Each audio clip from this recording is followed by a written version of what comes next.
것을 떼고 스스로 성장하라라고 미군이 요청했고 저희들이 스스로 그렇게 시작한 지도 50년이 됐습니다. 그 50년 동안 육성한 군대가 아직도 젖을 찾고 있다. 그러면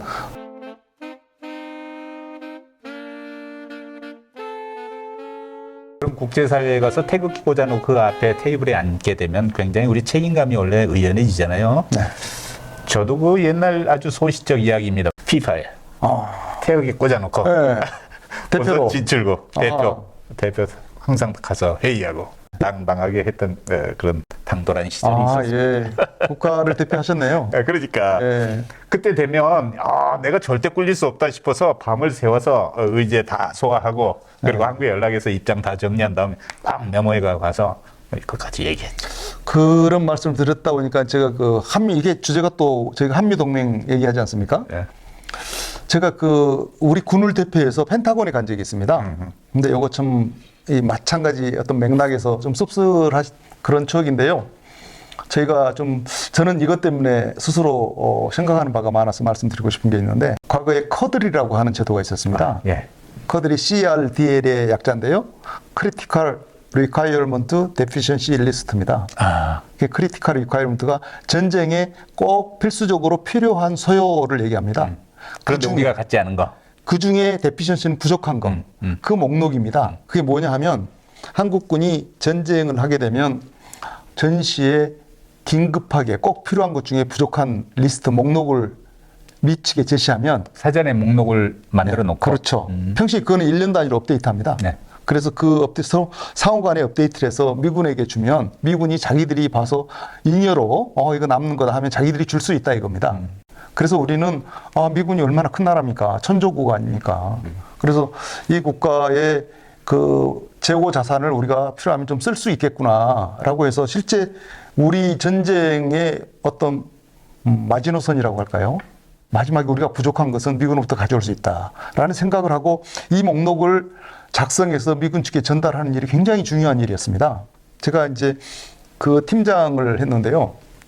얼마나 전시에는 이게 엄청나게 중요한 일입니다. 그러니까 우리 입장에서는 굉장히 중요하죠. 예. 없는 걸 미국이 이제 지원해 주도록 그 목록을 작성해서 미국이 접수하고 나면 언제라도 원할 때 우리가 받을 수 있을 거라고 하는 희망에 우리가 행복해지니까. 우리 사령관님은 그걸로 제가 보기에는 그거 하나 믿고 버틴다고 저는 생각했습니다. 예. 근데 저희 팀은 전시가 발생하면 첫 번째가 커들 목록 작성이었습니다.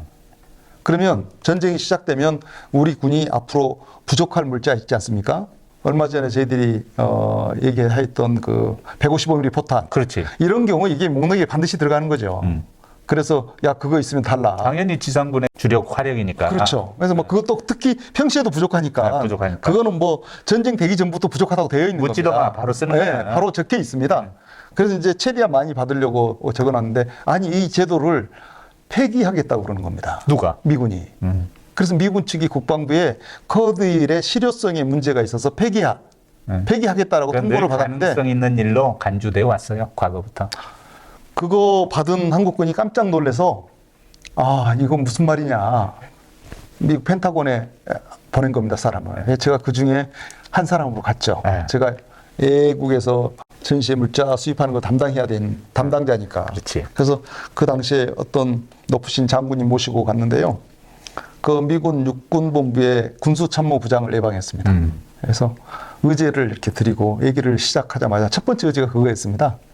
지금 우리가 한국군이 전쟁을 수행하기 위해서 여러 가지 준비를 하고 있지만 좀 부족하다. 그래서 커드를 이 제도를 운영해서 필요한 것을 받으려고 이제까지 해왔는데 갑자기 미군이 이거 엄비 정부가 이거 그만두겠다고 그러니 한미동맹이 이거 우리 믿고 버티고 있는데 이거 너무한 거 아닙니까? 이거 폐기하면 안 됩니다. 라고 이제 주장을 했죠. 아니, 시청자 이해를 돕기 위해서 다시 한번 중간에 정리하자면 전쟁을 수행하는데 이건 필수적으로 필요하다고 우리가 믿고 있는데 그게 우리가 부족해요. 네. 부족한 게 예측이 돼. 그러면 전시의 개시와 동시에 빨리 목록을 작성해서 미군에 넘겨야 그 목록에 있는 물자들이 도착할 거라고 믿고 그걸 작성한다는 말씀이에요. 그렇죠. 그런데 미국 측은 갸우뚱한다는 말씀이에요. 그 얘기예요. 그래서 아니 미국은 이렇게 강한 군대가 있으니까 좀 믿고 의지하고 한미동맹 이거 그거 아닙니까? 우리가 아우고 그렇죠. 현실에서는 뭐 아우가 아니라 무슨 젖바는 애기처럼 취급당하는 경우도 있지만 그래서 그렇게 의지하고 있는데 이런 식으로 갑자기 졌을 때라고 하면 어떡하십니까 하는 논조죠. 그러지 마세요. 도와주세요라고 얘기를 한 겁니다. 이게 우리가 지금도 한미동맹 하면 군인들 사이에서 아마 이 정도 입장을 취하고 있는 사람들이 있지 않느냐 하는 게 사실 제 생각인데요. 뭐 다는 아니고요. 그런데 그때 상대편이었던 크리스티안 중장이 했던 말이 상당히 저한테는 충격적이었습니다. 그분이 뭐라 그러냐면 첫 번째 의제를 얘기하면서 말을 뚝 자르더니 이거 보세요. 제가 그때 이 통역을 제가 했습니다. 네. 이거 보세요. 제가 영산에 있는 미군 부대에서 1990년대 중반에 근무하면서 제가 이 문건을 보고 폐기를 주장했던 당사자입니다. 이미 한국 근무하면서 다 알고 있었어. 그래서 그때 이제 어떻게 보면 제대로 사람을 만난 겁니다. 그래서 그분이 이제 하는 얘기가 제발 프로덕티브한 대화를 합시다 라고 시작했어요. 그래서 지금 당신들이 한 말 그런 레토릭은 그만두고 자 이렇게 가정해 봅시다. 당신 부산에 있는 8부두 있지 않습니까? 그 8부두에 미군이 지원하는 전쟁 물자가 들어가는 부두인데요. 그 부두에 그거 가보셨으니까 아실 텐데요. 당신 한국군이 이번에 을지 훈련을 통해서 이 커들 목록의 첫 번째로 제시한 목록이 전차입니다. 전차가 700대가 넘어요. 그 한국군이 전쟁을 하기 위해서 700대의 전차를 요청했는데 그 전차가 K1A1입니다. 우리나라 전차네. 그렇죠. 네. 그러니까 우리는 이제 전쟁 진행 과정에서 필요한 목록을 넣기로 되어 있는데 거기에 K1A1이 들어가 있던 겁니다. 미국에 있을 거라고 믿어서 넣나요? 뭐 그거를 믿어서 넣지 않았겠죠. 네. 근데 그분 답이 K1A1은 당연히 우리나라에는 없죠. 없으니까 이걸 주는 게 아니고 자 우리가 가진 전차 M1, A1, A 전차가 있습니다. 근데 한국에 주려고 준비해둔 전차가 있겠습니까? 그런 전차는 한 대도 존재하지 않습니다. 남은 나라 전쟁을 지원하기 위해서 전쟁 물자를 준비해둔 국가는 이 세상에 존재하지 않습니다. 어느 나라나 사정은 마찬가지예요. 네. 적정 군사력을 유지한다는 것은 여력이 없다는 뜻이기도 합니다. 네. 제가 탄약 지원한다는 것도 우리 거 쓰려고 했던 거 주는 거죠. 그렇지. 네. 누구 주려고 준비해둔 우리도 부족해요. 네. 그리고 이제 그분이 다음 얘기가 예를 들면 자 지금부터 우리가 한국군이 필요로 한 전차 700대를 8부대에다가 배치해 놨다고 가정합시다. 자 그러면 지금부터 한국군이 할 수 있는 일을 얘기해 보십시오라고 질문한 겁니다. 네. 잠깐 침묵이 흘렀죠. 근데 그분이 이어서 단언컨대 한국군은 이 전차를 1mm도 이동할 수 없습니다.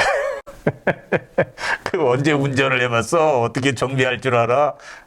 준비가 안 돼 있잖아요. 전차 인력이. 운전해 본 사람들이 한 명도 없잖아요. 그렇지. 다음에 이 전차들이 쓸 수 있는 탄약과 수리부속이 있습니까? 다음에 이 전차를 움직인다 치면 무슨 교리가 있습니까? 그래서 앞으로 고장나면 정비할 수 있는 정비 능력을 갖추고 있습니까? 단언컨대 아무것도 할 수 없습니다. 이런 사실을 고려했을 때 이 목록은 이미 진즉이 없어져야 되는데 이런 허무맹랑한 계획에 의존하고 있다는 것은 말이 되지 않습니다. 그 다음에 얘기는 쉬운 말로 하면 정신 차리세요 라는 얘기였습니다. 그러니까 이런 망상에 빠진 거기에 기초한 한미 동맹이 일부 있었다 생각하면 아찔한 거죠. 지금 이제 옛날 지나간 얘기를 예화로 드셨습니다만 지금 많이 개선되었겠죠?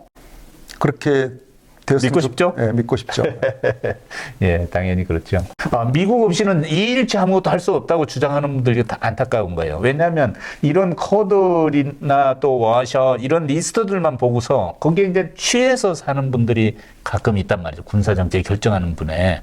그러니까 자체적으로 능력을 하여튼 높이는데 최선의 노력을 다하고 필요할 때 동맹국의 힘을 이용하는 거 이게 이제 중요한 것인데 동맹을 보는 시각들이 그동안 참 많은 지적을 받아갖고 논란을 만들었어요. 어느 한쪽이 일방적으로 남을 도와주는 것은 동맹이라고 하기 어렵습니다. 네.